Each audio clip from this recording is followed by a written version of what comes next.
Thank you very much. Thank you.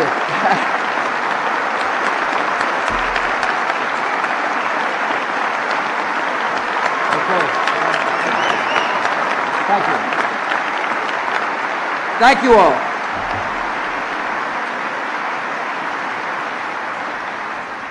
I order you to stop. Thanks for the kind introduction, and thanks for such a warm welcome. These are extraordinary times, times of testing for our government and for our nation. Yet all of us can be proud of the response of our government and the exceptional character of the nation we serve. I have never felt more certain about America's goodness or more confident about America's future. I have come to Constitution Hall today to express my appreciation for your dedication and integrity, your commitment to excellence, and your love of our country. The work of both career and political employees during the last 9 months has been outstanding. We've accomplished a great deal together. And since September 11th, federal employees have acted with remarkable professionalism and purpose. And on behalf of the American people, I thank you.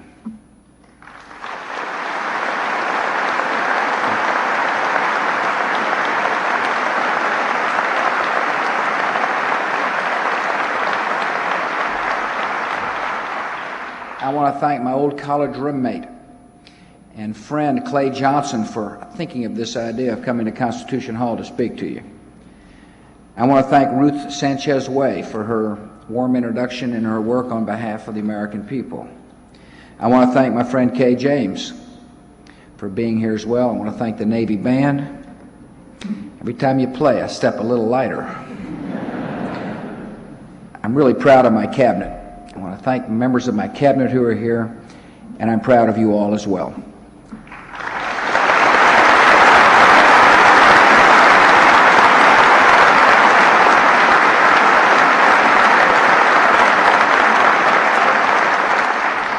I want to start by recognizing the 65 winners of the presidential rank of Distinguished Executive who are seated behind me. Congratulations.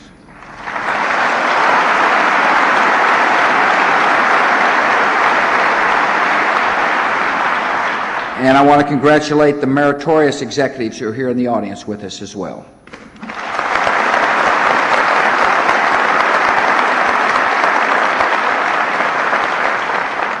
All career members of the Senior Executive Service, and today we honor their exceptional performance. Their work covers a tremendous range of issues, yet they share some things in common: an outstanding work ethic, a commitment to public service, and pride in a job well done.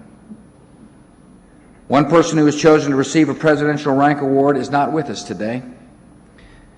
Brian Jack, head of the Defense Department's Programming and Fiscal Economics Division. He was a brilliant mathematician and top budget analyst.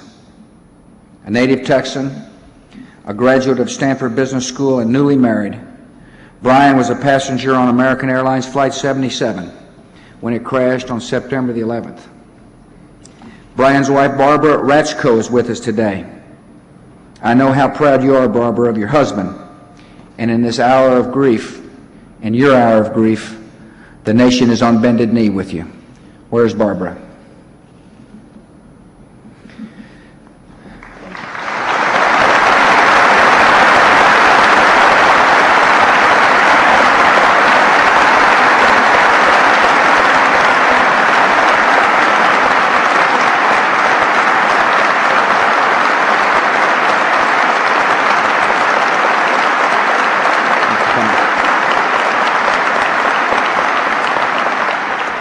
September the 11th, we've seen America more united and resolute than at any point in our lifetimes. We've seen a nation that is generous and patriotic, and a nation that is determined to see justice be done. We've also seen acts of great sacrifice and heroism, and many of those acts were performed by people who serve in government at the local, state, and federal level. The police and firefighters, medics, FEMA employees, members of the military, and civilian employees of government. They've worked past exhaustion. They have risked their lives, and some gave their lives as well. Our nation is grateful for all these men and women who have shown the meaning of duty and public sacrifice.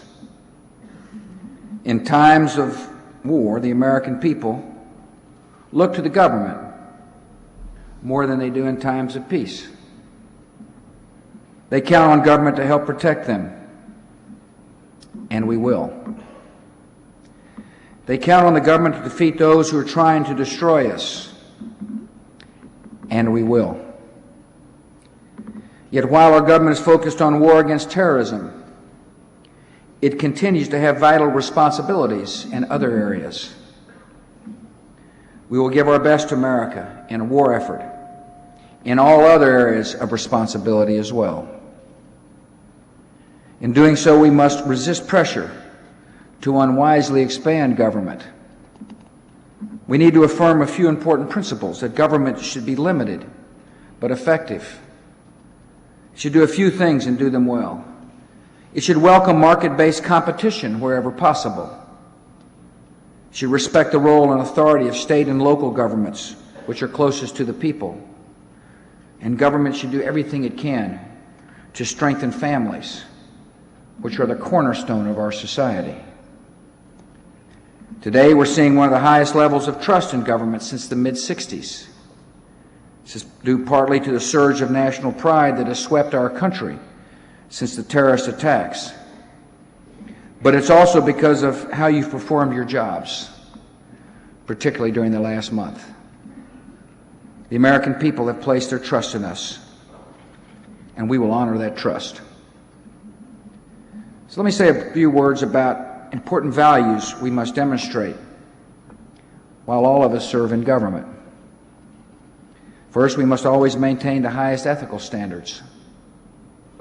We must always ask ourselves not only what is legal, but what is right. There is no goal of government worth accomplishing if it cannot be accomplished with integrity. Second, I want us to set an example of humility. As you work for the federal government, there is no excuse for arrogance, and there's never reason to show disrespect for others. A new tone in Washington must begin with decency and fairness. I want everyone who represents our government to be known for these values.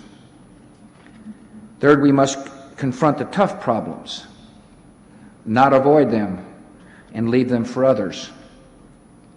This is never easy, but it's what conscience demands and what leadership requires. We must keep a long view and remind ourselves that we're here to serve the public's long-term interests. Fourth, I hope you'll never take the honor of public service for granted. Some of us will serve in government for a season. Others will spend an entire career here. But all of us should dedicate ourselves to great goals. We are not here to mark time, but to make progress, to achieve results, and to leave a record of excellence. Fifth, we should never forget that we're part of the same team. The American people do not distinguish between political and career employees. They don't hold us to separate standards. The public has high expectations for the entire government, and together we will meet those expectations. And sixth, we should always remember every dollar we spend is the taxpayers' money.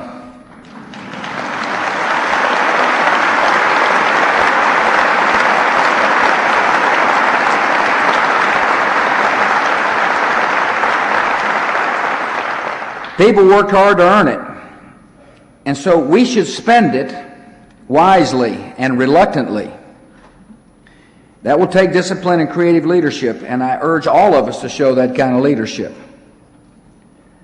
I know that you face barriers in trying to lead creatively.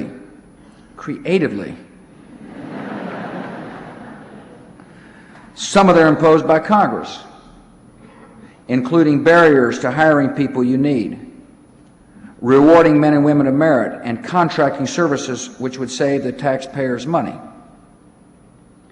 And that's why last August my administration released a strategy for improving the performance of the federal government. And that is why shortly we will be sending to Congress the Freedom to Manage Act and the Managerial Flexibility Act, which will allow you to manage more efficiently and serve the public in better fashion. Those of you in high places of government are more than administrators and experts. You hold the ideals and hopes of the nation in trust. And I want to thank you for your willingness to serve our great nation. It is an incredible honor for me to be the leader of such a strong team on behalf of the American people. A team of men and women who could be doing something else, but have decided, I want to serve the greatest land on the face of the earth. Let's do our duty. Let's hold ourselves to the highest of standards. And we will leave this city and this government better than we found it. Thank you for having me. May God bless your work, and may God bless America.